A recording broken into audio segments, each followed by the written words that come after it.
Bonjour ou bonsoir à tous. Je présente mon travail de recherche esthétique et picturale qui est intitulé Les peintres maghrébins en France, une singularité artistique défaillante jusqu'à quand?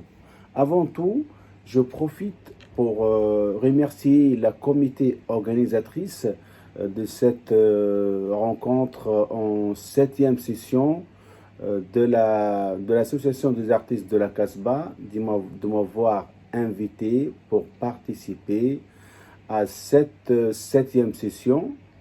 Bien entendu, je remercie et je salue tous les intervenants qui participent dans cette session.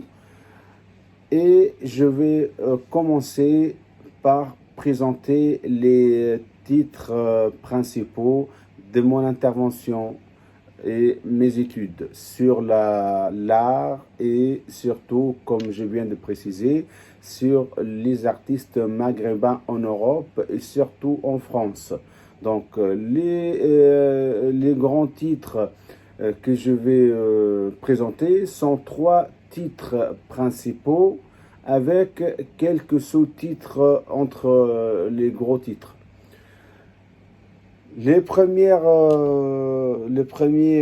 élément principal, c'est la peinture maghrébine de l'époque pré-indépendance qui va présenter l'Algérie, la Tunisie et le Maroc. Bien entendu, la situation picturale, en général, pas très détaillée. Deuxièmement, la deuxième grande partie, la peinture maghrébine post-indépendance, qui va présenter une première sous-partie qui va parler des peintres ambassadeurs tunisiens, une deuxième sous-partie qui va parler ou bien va présenter les peintres ambassadeurs marocains, mais sous deux aspects, les peintres maghrébins formés et séjournés en France et les peintres maghrébins formés et séjournés en Espagne. La troisième sous-partie qui va traiter ou bien présenter les peintres algériens ambassadeurs, les peintres algériens formés en France, mais avec une particularité ou une exception que l'Algérie possède, c'est l'exception coloniale et on sait bien le rôle de l'orientalisme dans cette activité picturale. Puis, je vais finir avec une troisième grande partie intitulée Les limites et les défaillances d'un exercice pictural créatif marginalisé, surtout en Europe. Cette troisième et dernière grande partie est divisée en deux parties. La première sous-partie traite ou bien présente sous forme de titre intitulé Facteurs stratégiques provoqués par le système. Et la deuxième sous-partie, c'est un facteur identitaire provoqué par l'artiste lui-même. Donc, je commence déjà par évoquer, surtout que vous savez bien que mon sujet parle surtout de la singularité al-fardaniya ou bien l'individualisme dans l'art pictural. Commençons par l'esthétique. On sait bien que Kant, il a considéré que l'esthétique, c'est l'expression suprême ou c'est l'essence suprême de l'expression. Après, il y a Hegel qui a pris le relève et il a rajouté des éléments pour enrichir, pour faire un dynamisme dialectique dans l'esthétique même et entre le rationnel et le réel. On sait bien que Hegel, c'est le père de l'esthétique. Et c'est pour ça que l'exercice pictural se montre plutôt individuel dans sa grande majorité par rapport aux travaux différents, par rapport aux aspects des travaux qui se présentent de plusieurs manières. Donc la singularité, pour un rappel terminologique que j'ai réalisé moi-même, c'est un projet esthétique et j'ai intitulé ça le projet esthétique et la singularité philosophique, vu que je viens d'expliquer tout à l'heure, la singularité, c'est une terminologie qui vient à la base de la philosophie et des sciences sociales. C'est pour ça ici j'ai appuyé sur la théorie plus ou moins de Emmanuel Monnier, le philosophe et le sociologue français, par rapport à sa théorie concernant l'individualisme qui vraiment coïncide par rapport à lui avec ce qu'il a dit Hegel et plus tard ce qu'il a dit Marx dans Le Capital. Depuis l'apparition des valeurs philosophiques, la singularité était un privilège pour se distinguer du groupe. C'est aussi un compte rendu pour un être créateur. Ne se contente pas d'imiter l'autre du point de vue social et humain. C'est un protocole théorique qui ouvre à la distinction de soi et de la mise en évidence de son essor qualitative, dans le but de souligner les divergences de vue entre subjectifs et objectifs, entre aussi créatifs et imitatifs, sans perdre autant ses rapports rayonnants avec l'autrui. Comme il prévoit, comme je viens d'expliquer, comme il prévoit le philosophe et le sociologue français Emmanuel Monnier. L'individualisme est la vie de l'être privilégié qui ne peut se répéter deux fois. Là où personne ne peut prendre la place de l'autre. Et j'ouvre une parenthèse ici pour évoquer ce qu'il a dit Adonis. On sait bien, on connaît tous Adonis, le peintre, il a une petite expérience dans la peinture dans son carrière, mais surtout c'est le poète syrien qui a vécu un moment, une bonne période au Liban et qui vit actuellement en France. Il a dit, entre autres, Adonis, par rapport à la singularité, vu que la singularité il est en rapport direct avec la créativité, il a dit « La création est un instant d'éclair qui intervient sans prévenir et ne revient pas de la même façon. » Donc, la singularité, c'est un moment d'éclair qui vient rapidement et ne revient pas de la même façon. C'est la vie de Adonis coïncide avec ce qu'il a dit, avec la théorie de Emmanuel Monnier. Donc ici, je termine ce que j'étais en train de dire, qu'avec tous ces éléments, Monnier a pu rajouter aussi des différents comportements humains, comme la révolte, comme aussi, par exemple, la dissidence, pour assurer une continuité et un progrès.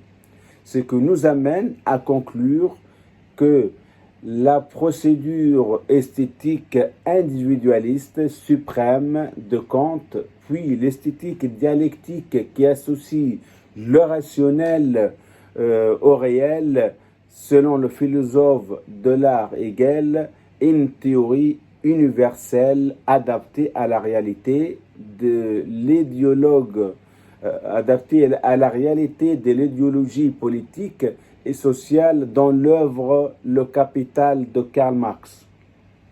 Dans ce sens, Hegel, il dit La peinture doit aller jusqu'à la représentation de la simple apparence comme telle, c'est-à-dire jusqu'au point où le sujet devient quelque chose d'indifférent et la création artistique de l'apparence l'intérêt principal. Passons maintenant à l'introduction que j'ai fait pour cette recherche. L'introduction de l'univers plastique maghrébin et les débouchés.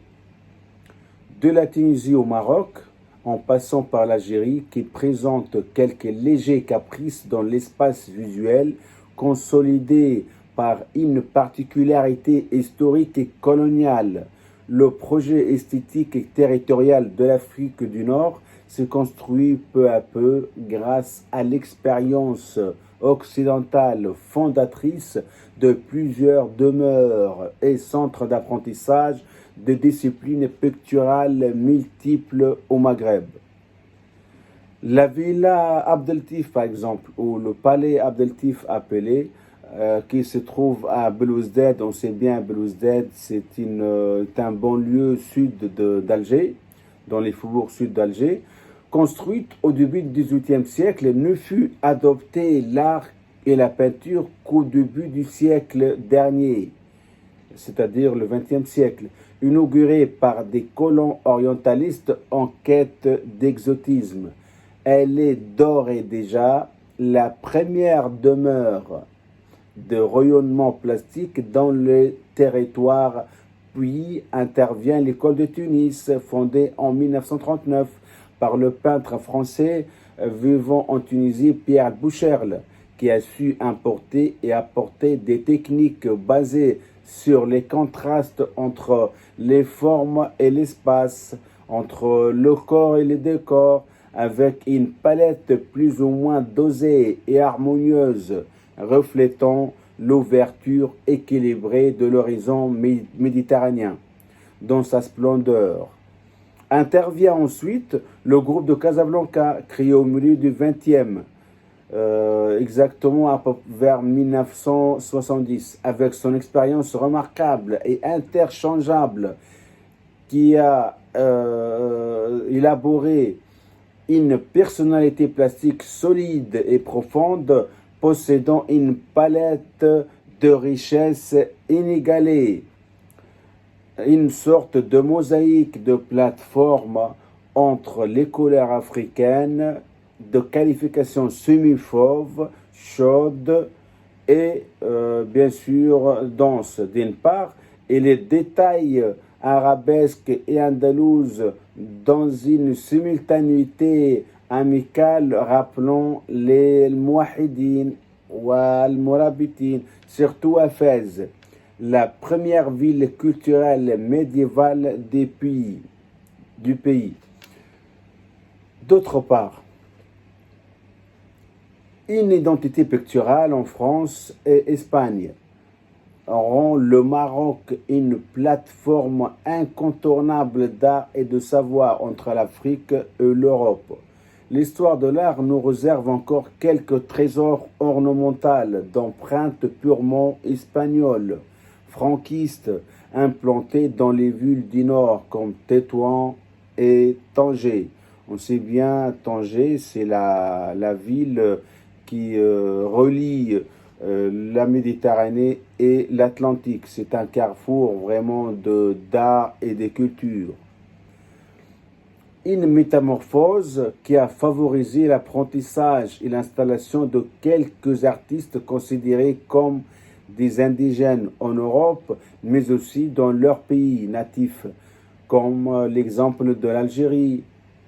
Durant les décennies de la dépendance, les praticiens et les amateurs d'art sont arrivés essentiellement en France et en Espagne, dans le but de représenter leur nation avant tout, ensuite, bien sûr, leurs travaux à tendance créative individualiste, une démarche qui se qualifie plus tard que par des essais non conformistes, malheureusement, aux standards universels, et peu convaincante dans sa grande majorité aux yeux des critiques collectionneurs, surtout marchand d'art en Europe et une démarche qui est considérée aussi en décalage par rapport à l'évolution systématique synchronisée du mouvement d'art plastique international.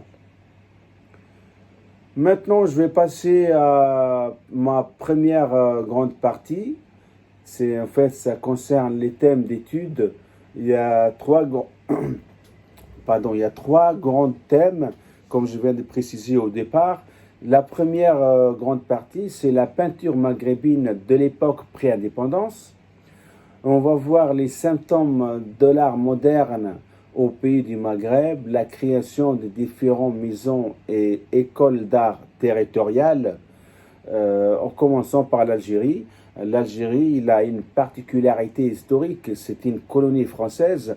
Donc l'ouverture sur le mouvement littéraire et artistique européen de la Renaissance était précoce.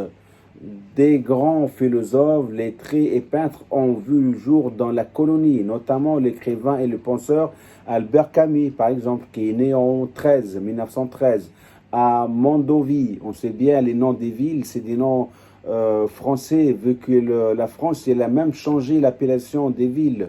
Je pense qu'actuellement, les villes, ils l'ont repris leur nom initial à la base d'avant occupation. Comme je viens de dire, c'est Albert Camus qui l'a vu le jour en Algérie. Il y a aussi le peintre Louis Benisti qui est né en 1903 à Bir el-Atr. Tout ça, c'est un facteur bidimensionnel en fait, qui en même temps aide l'activité ou la création, l'activité picturale à s'améliorer et en même temps qui présente un handicap à l'indépendance de l'art, à l'identité locale, tout ça. Donc ça, c'est la particularité de l'Algérie. Il y a aussi l'école dans les minures d'Omar Rassem, début du XXe siècle, et son attachement à l'identité islamique par un travail approfondi sur la calligraphie arabe. Lui a favorisé, c'est-à-dire à Omar Rassim, il a favorisé pour lui une école d'art islamique. Le temps que son frère, Mohamed, possédant une carrière aussi brillante, partit vers une tracée des scènes de vie algérienne en introduisant le chevalet. On sait que le chevalet il était introduit pour la première fois en Algérie, vu que l'occupation de l'Algérie il était précoce et les orientalistes ont trouvé l'occasion pour entrer en Algérie comme considérant que l'Algérie c'est une wilaya de la France, donc c'était vraiment facile pour eux et c'est par là que ça a commencé un peu l'introduction de l'art par plusieurs moyens. Il y a aussi un autre élément, c'est la Villa Abdeltif et le rôle des orientalistes, notamment le peintre Étienne Dinet. Ce peintre-là, c'est un orientaliste qui a vécu longtemps, qui a vécu un long séjour en Algérie. Après ce long séjour, il se convertit à l'islam et devient Nasreddin Dinet. Passons maintenant à la deuxième sous-partie. Il parle de la Tunisie. La Tunisie, il a un héritage calligraphique de l'Orient qui se situe essentiellement à la ville culturelle numéro 1 en Tunisie, c'est Kérouan, comme un centre culturel à rayonnement arabo-musulman. Je parle de Kérouan et son rôle de culture et d'amélioration de tout ce qui est art islamique en Tunisie. Il y a aussi l'orientaliste suisse-allemand Paul Klee qui considère que les premières graines de l'art abstrait apparaissent dans la ville tunisienne de Kérouan au début du XXe siècle grâce au rayonnement et au développement de la calligraphie apportée par les musulmans pendant les conquêtes à partir du IXe siècle. Un troisième élément, c'est l'école de Tunis, qui qui est considéré comme une imitation de l'école de Paris. Il y a un geste de défi au Salon de l'Art de Tunis. Il y a dans cette école-là, les artistes, ils ont vécu, où ils ont vu la première introduction de la toile. Et là, on a compris le rôle des artistes français, en fait, qui sont installés en Tunisie. Et là, notamment aussi les artistes de religion juive qui sont déjà installés même avant l'occupation. Passons maintenant à notre troisième sous-titre, ou troisième sous-partie dans cette première grande partie, c'est le Maroc.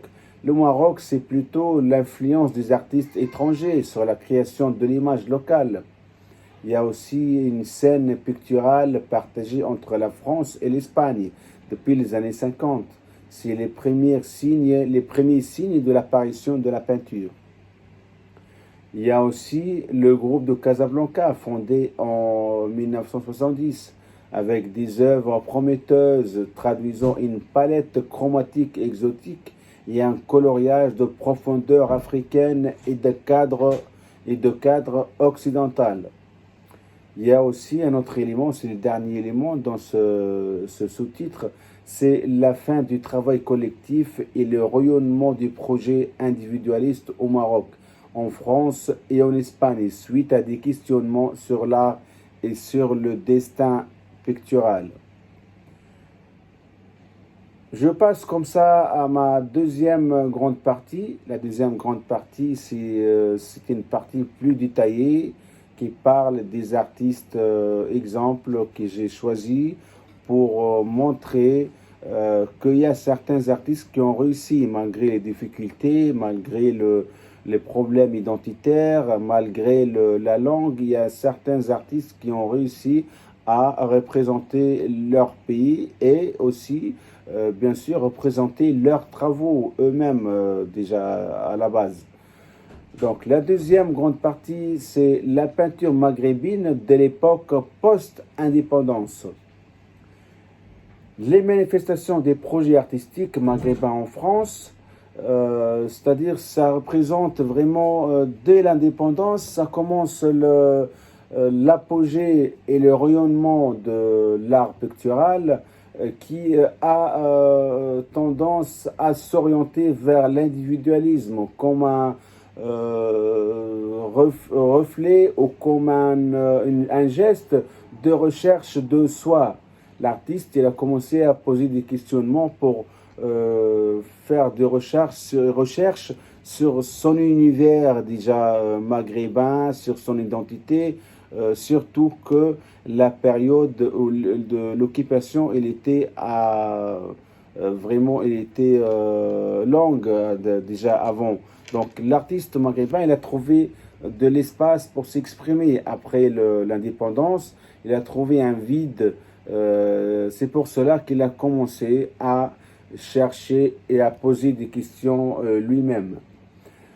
Commençons par, dans cette première grande partie, deuxième grande partie, on va commencer à parler la première sous-partie, c'est les peintres ambassadeurs de la Tunisie, comme j'ai appelé moi les peintres ambassadeurs, c'est-à-dire les peintres qui représentent la Tunisie, qui ont eu un succès dans leur carrière.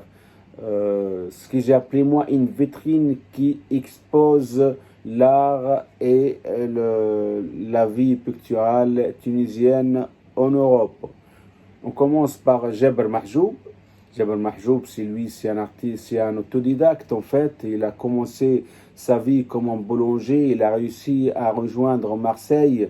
C'est de là qu'il a commencé sa création en fait, concrétiser ce qu'il a dans la tête, ce qu'il a dans ses passions, dans sa façon son orientation artistique et ses choix concrétisés par la pâte à farine. Il a commencé à façonner la pâte à farine, à faire des modèles, en utilisant des additifs, des coloriages, des poudres noires pour faire des petits motifs animaliers, faire des petites formes comme ça. C'est comme ça qu'il a commencé jusqu'à où il a trouvé l'occasion pour entamer une carrière de peinture grâce à une dame américaine qu'il a lancée. Il a déjà exposé à New York, puis il est revenu en France pour s'installer et pour devenir un artiste qui, d'office, il travaille essentiellement avec des galeries. Donc, il représente l'art brut, en fait, il fait que des travaux d'art brut. C'est un artiste autodidacte, marginal, qui a un peu tendance et esprit de révolte. Après, il y a un deuxième artiste, c'est un artiste référence, c'est Nejib Belkrouja, qui représente l'art moderne et qui est un artiste vraiment à la base, c'est d'une famille turque, sa mère est allemande, il est né en Tunisie, mais il s'intéresse beaucoup à l'art moderne. Il a travaillé ses formes et ses couleurs par rapport au modèle architectural tunisien, comme on voit par exemple à Sidi Bou Saïd. Il est très proche de l'abstraction. Il présente une lecture d'une autre dimension sur l'architecture tunisienne, avec une palette plus ou moins équilibrée, froide, équilibrée. On va passer au troisième artiste, c'est Hatm El-Makki. Hatm El-Makki, c'est un artiste qui a travaillé beaucoup sur l'art de la miniature et l'enluminure dans ses réalisations. Il a aussi, plus tard, il s'est spécialisé sur la réalisation des timbres postes, ce qu'on appelle la philatélie, c'est un philatélique. Et bien sûr, c'est les pièces de monnaie, les numismatiques, ce qu'on appelle. Donc, c'est aussi, il a vécu une période en France aussi, il est déjà des parents d'Indonésie, et il a vécu une période en France, et puis il était en Tunisie.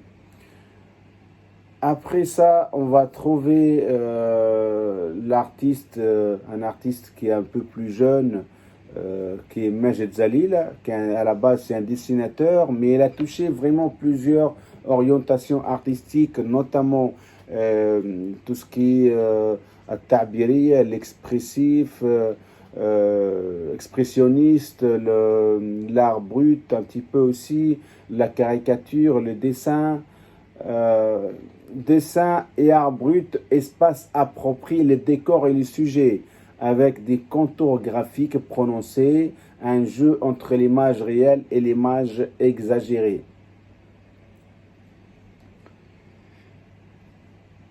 On va passer après pour voir la deuxième sous-partie, c'est les peintres, parle des peintres ambassadeurs du Maroc, la profondeur africaine et la manière européenne. Cette partie se partage en deux catégories en fait. Comme je viens de préciser au début, c'est la partie les artistes qui ont séjourné en France et les artistes qui ont séjourné en Espagne. Un exemple des artistes qui ont séjourné, qui ont été formés en France et qui ont eu un succès, c'est Chaibia Talel qui fait le fan sedj, l'art naïf. Elle travaille avec la main, des couleurs chaudes, une palette un peu plus dense. C'est ce qu'on appelle l'art naïf ou bien l'art spontané, al-fan al-afoui ou al-fan al-sadj, chez d'autres personnes. C'est un art spontané vraiment. Après, aussi un deuxième artiste marocain qui a était vraiment de l'école, qui a fait sa formation en France, c'est Mohamed Mlihi. Mohamed Mlihi qui fait de l'art moderne. Il se base sur les couleurs, sans contour graphique. L'art moderne de post-colonial présente l'esthétique surtout géométrique. Après, il y a aussi un artiste En fait, maintenant, on va passer au deuxième sous-partie. Dans cette deuxième grande partie, c'est les artistes séjournés et formés en Espagne ou ce qu'on appelle l'école espagnole. Il y a Saad Ben Chafaj, c'est originaire de Tétouan. Il fait l'art expressionniste avec une particularité terreuse, c'est-à-dire qu'il rajoute des éléments de la terre, il rajoute une particularité du sable, de la terre, de l'argile, pour faire un fond ou une identité à ces toiles. C'est ça sa particularité essentiellement. Puis il y a un autre artiste ça c'est le dernier, je pense qu'il parle les Marocains. On va passer au troisième sous-partie, c'est les peintres ambassadeurs de l'Algérie. J'ai titré ça Indigènes des dents et d'or. Un exemple, c'est Azaouz Mamri, c'est un Kabyle, c'est de la Kabylie. Il fait l'art figuratif et les dessins. Le premier artiste peintre algérien qui utilise et invente le chevalet et peint sur la toile. Il expose à Paris en 2017. Il y a aussi l'artiste Mohamed Rassim, qui je viens de parler sur lui lors de l'introduction. C'est le Kasbah. En fait, c'est un artiste algérien de la ville d'Alger, de la capitale. Il a vécu à la Kasbah. C'est un calligraphe, un miniaturiste. Il trouve sa breveté notamment dans l'enluminure des livres coraniques. Le rôle prépondérant du mouvement orientaliste dans sa formation et le lancement de sa carrière professionnelle, surtout le peintre français Étienne Dinet, comme j'ai précisé au début, reconverti à l'islam quelques années après son long séjour en Algérie, il se fait appeler Nasreddin Dinet. C'est lui qui a vraiment aidé Mohamed Rassim à tracer sa carrière et à vraiment avoir cette réussite internationale, surtout en France et en Algérie, bien sûr. Bien sûr. Maintenant, on va passer à un autre, je pense qu'il y a un autre artiste, un dernier, non, c'est pour ça, il n'y a que ça, c'est juste, c'est le dernier artiste, et comme ça, nous, on va passer à notre dernière partie, c'est la troisième grande partie intitulée « Les limites et les défaillances d'un exercice pictural créatif marginalisé en Europe ».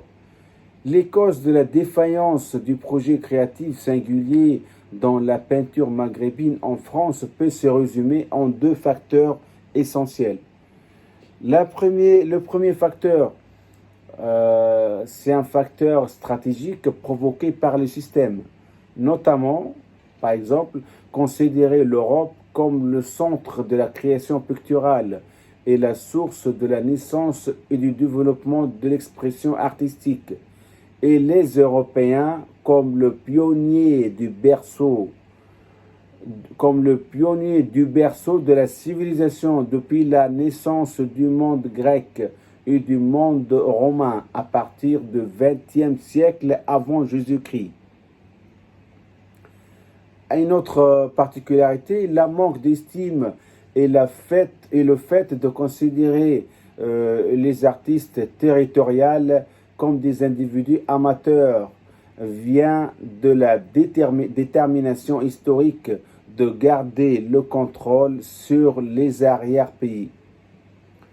Il y a aussi les autochtones, sont des aborigènes en pays natif et en pays d'accueil. Une question qui nous amène à aborder les conditions et les projets coloniaux qui vise à anéantir tout effort créatif personnalisé et à travailler comme des missionnaires pour le progrès et le bonheur du pays impérialiste, l'exemple de l'Algérie, des principes mis en évidence depuis les grandes découvertes, en passant par la révolution industrielle, puis les campagnes et le projet de division entre les grandes puissances avant même l'apparition des États-Unis d'Amérique dans la scène mondiale. Un autre élément, c'est la marginalisation des travaux et des projets picturaux du pays du Maghreb, va jusqu'à la considérer comme expérience chaotique, amateuriste et non convaincante du fait que ses débuts n'obéissent pas aux standards et aux normes de l'art occidental définis par le philosophe Léonard de Vinci pendant le début de la Renaissance italienne au XVe siècle. Facteurs identitaires provoqués par l'artiste, notamment, c'est la deuxième sous-partie et la dernière, un facteur identitaire provoqué par l'artiste, notamment le soutien accordé de la plupart des peintres maghrébins au mouvement de la libération nationale, qui handicape les démarches créatives. Notamment aussi, un autre élément, des œuvres qui transportent la réalité et la douleur d'une communauté fragilisée jusqu'en Europe. Un autre élément, l'individualité picturale perd ses repères quand il se contente de s'inspirer d'ailleurs, comme des travaux hors cadre, comme des essais non qualifiés, malheureusement.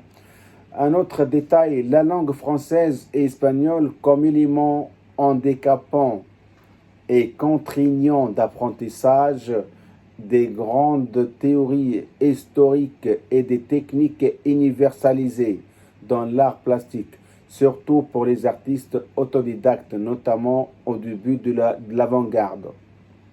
Donc ça, avec ça, je termine le travail de recherche que j'ai réalisé et qui était vraiment intitulé Les artistes du Maghreb, une singularité artistique défaillante jusqu'à quand?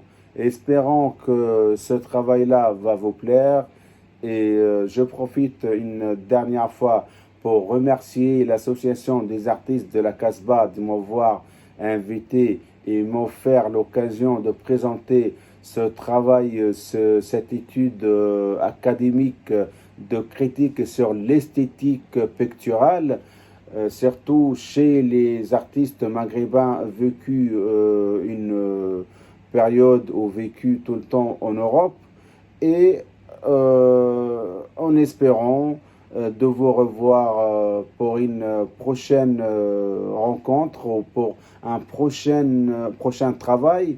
Je vous dis merci pour votre suivi et à très bientôt avec toutes les salutations de Mehdi Galeb. Merci à vous.